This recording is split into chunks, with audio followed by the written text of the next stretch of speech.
Voici les titres de l'actualité que nous développerons dans ce journal. L'émotion à Superbès après la chute mortelle hier du responsable du Funitel. Nous entendrons le directeur de la station dans ce journal.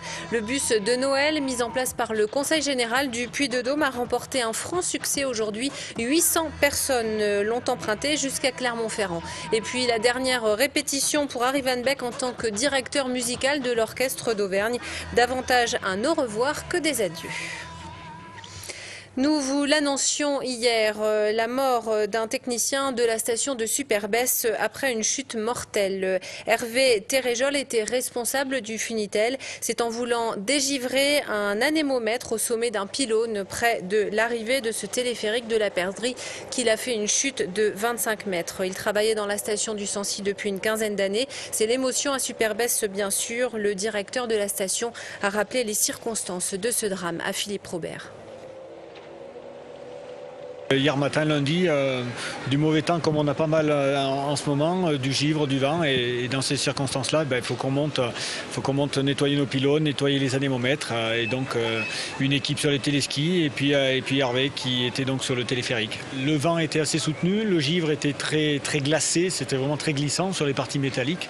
Et lors de son transfert du véhicule au pylône, attaché ou pas attaché, soit il a dérapé, soit les mains ont lâché prise. Mais en tous les cas, le résultat est fait que Hervé, il est tombé au sol. Les consignes de sécurité étaient respectées.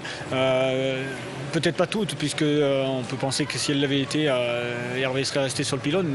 Mais bon, voilà, il y a une enquête qui est en cours et donc on en saura un peu plus dans les jours qui viennent. Ce téléphérique donc, est tout récent, a été très étudié par les services de contrôle, a été construit en étroite collaboration. Le constructeur, le maître d'œuvre, la station a participé et Hervé a participé à l'élaboration des procédures de travail. Donc je ne pense pas que cela soit remis en cause, mais il faut quand même attendre les résultats de l'enquête pour en savoir un peu plus. De son côté, la petite station familiale de Chastré-Sancy a rouvert ce week-end. Elle avait fermé prématurément mi-mars l'an dernier après une discorde au sein de l'équipe. Un chef d'exploitation et un responsable des pistes ont été nommés. Ils sont en place pour favoriser un nouveau départ. Voyez le reportage de Philippe Robert. Après 18 ans comme commandant du peloton de gendarmerie de montagne du Mont d'Or, Pierre Sanchez est maintenant le nouveau responsable des pistes de Chastré. Un poste où la polyvalence est de rigueur. Mon rôle, c'est de faire tourner la station avec le maximum de sécurité, d'ouvrir les pistes, de les entretenir, de les faire entretenir par le personnel à disposition avec la dameuse de la station. Une dameuse conduite par Jean-Pierre, salarié de la station depuis 30 ans. Cette saison est pour lui celle du renouveau. Ça repart très bien, oui. J'espère qu'il y aura une bonne équipe et que ça continuera. Il y en a besoin. La saison passée, la station avait dû fermer prématurément. La cause, des problèmes relationnels entre le chef d'exploitation et les salariés. Cette année, le chef d'exploitation fait partie également des nouvelles têtes. Il arrive des Pyrénées. Je vais gérer le bon fonctionnement des remontées mécaniques, des 7 téléskis que dispose Chastré, du personnel exploitant, donc tous les roulements entre les repos et les heures de repas. Et puis voilà, l'entretien, on va continuer. Là, on a de nouvelles remontées, donc le Redon et Chambas qui ont été refaits quasiment à neuf. Des hommes et des équipements tout neufs, de quoi satisfaire tous les salariés, à l'image des moniteurs de l'ESF. Table rase du passé, on oublie tout, on efface tout, on prend une grande gomme, on efface et on repart sur de bonnes bases. C'est important, on a une équipe, on repart avec un soutien important du Mont d'Or et voilà, on est content que ça se passe comme ça. Des commerçants heureux également, tout comme la clientèle d'habitués de cette station familiale. Moi je crois que cette année elle est sur une bonne voie et il y a une bonne équipe et ça va gagner là. La neige est là, tout est bien. Une station avec 15 pistes qui souhaite développer l'activité ski de randonnée et ski de fond.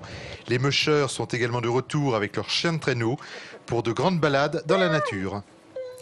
De nombreux voyageurs dans le bus de Noël ce mardi. Ils sont 800 à avoir profité de cette opération mise en place par le Conseil général du Puy-de-Dôme. L'objectif était de permettre à tous les Puy-de-Dômois de se rendre à Clermont pour la journée au tarif modique de 3 € et de profiter entre autres des illuminations de Noël. Romain Duché était au départ du bus à Randan ce matin. 8 h ce matin à Randan, tous les passagers sont là, au rendez-vous. Personne ne veut rater le bus de Noël. Il faut dire que la journée s'annonce très chargée. On va se promener, bien sûr, le marché de Noël, les magasins, les... Je ne sais pas du tout ce que je vais acheter. C'est pas souvent qu'on va à Clermont, alors pour nous, bon, c'est une bonne journée d'aller au centre-ville. Sur la communauté de communes de Randan, une centaine de personnes se sont inscrites. Un record, 2 bus ont été affrétés pour l'occasion.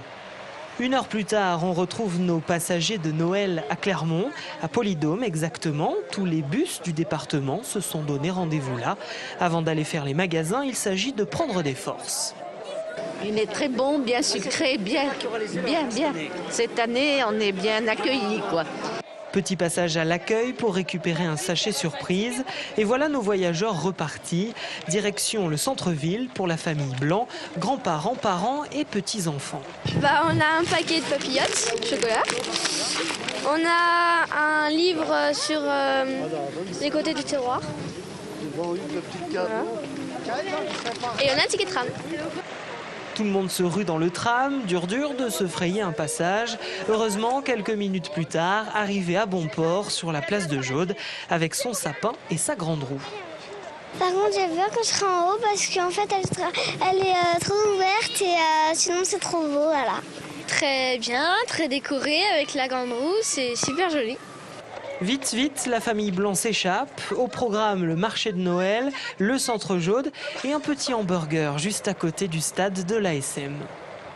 Une répétition quelque peu particulière ce matin à la Maison de la Culture pour l'Orchestre d'Auvergne sous la baguette d'Harry Van Beek. La dernière pour le chef en tant que directeur musical de l'orchestre qu'il conduit depuis 16 années. Un petit pincement au cœur, certes modéré par les retours déjà programmés pour le reste de la saison. Émilie Tran et Ariane Monfray.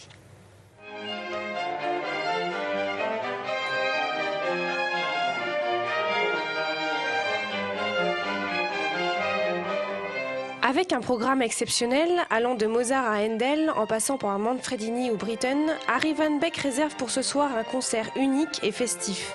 Même si c'est sa dernière prestation en tant que directeur de l'Orchestre d'Auvergne, son départ sonne comme un au revoir et non comme un adieu.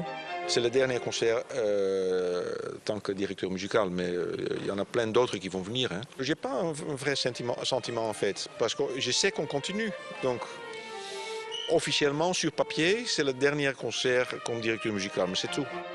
Après 16 ans d'activité, Harry Van Beek laisse de belles initiatives comme le café musical, une grande complicité avec ses 21 musiciens et une reconnaissance de l'Orchestre d'Auvergne qui dépasse les frontières.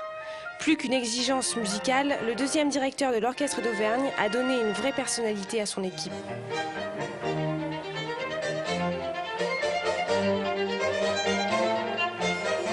Harry a toujours amené des travail de très grande qualité, de grande précision. Il sait toujours exactement ce qu'il veut sur chaque œuvre, les articulations, les phrasés. Donc ça c'est très agréable et ça apporte vraiment sur l'œuvre des choses extraordinaires. Désormais, Harry Van Beek deviendra le directeur de l'Orchestre symphonique de Picardie. L'occasion pour lui d'explorer un nouveau répertoire. Malgré tout, il conserve la place honorifique de premier chef invité au sein de l'Orchestre d'Auvergne. Rendez-vous donc avec l'Orchestre d'Auvergne ce soir à partir de 19h45 à la Maison de la Culture de Clermont-Ferrand.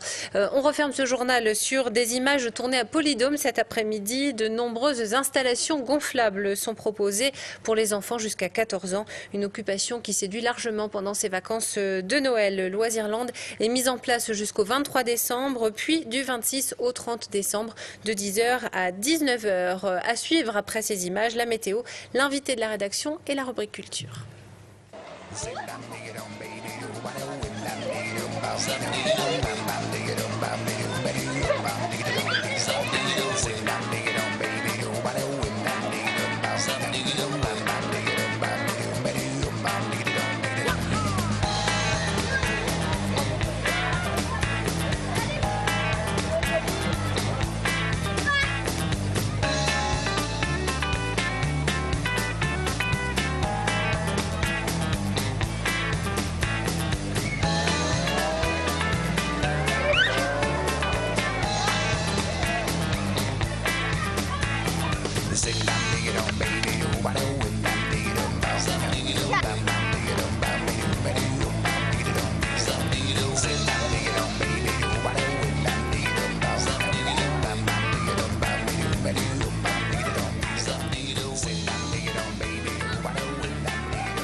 Toute l'actu locale est aussi en ligne. Retrouvez votre JT sur clermontpremière.com.